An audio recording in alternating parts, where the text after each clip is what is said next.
And this leads us to the discussion of the nature of error. Now, errors are inevitable in life. They can't all be prevented. Their frequency and their harm can be very much reduced.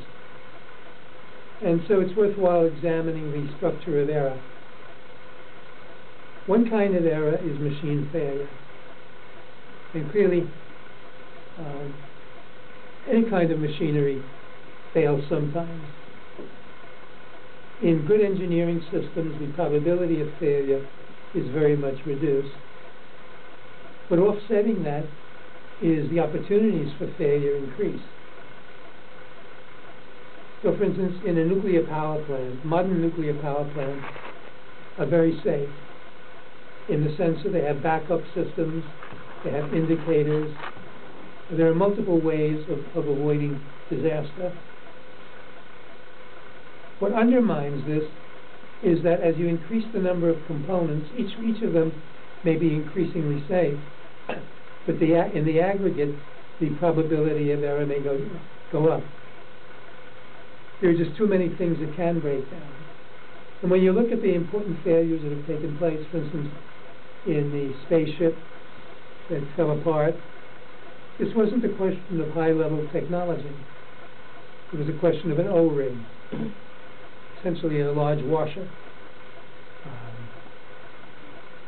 Or it could be the vulnerability to dust, or to the small particles that are floating around in space.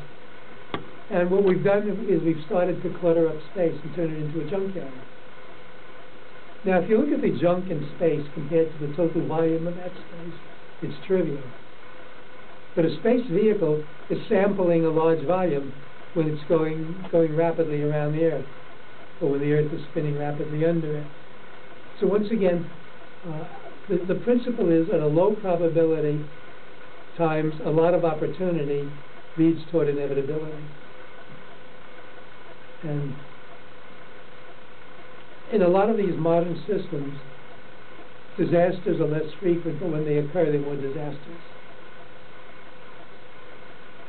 Okay, now, maritime disasters, running aground, collisions of ships, were particularly common in the fog. And so you think, okay, how do we avoid collisions in the fog or running aground? Well, one way is to replace the foghorn by radar. And so now, in spite of the fog, you can detect other ships. The response of the shipping industry was to say that now that we're safer, that we have radar that can detect danger, we can go faster. And so what you're doing is having a conservation of disaster and a shifting of the mechanism. Along with this is the factor that when a disaster does occur, the impact is greater.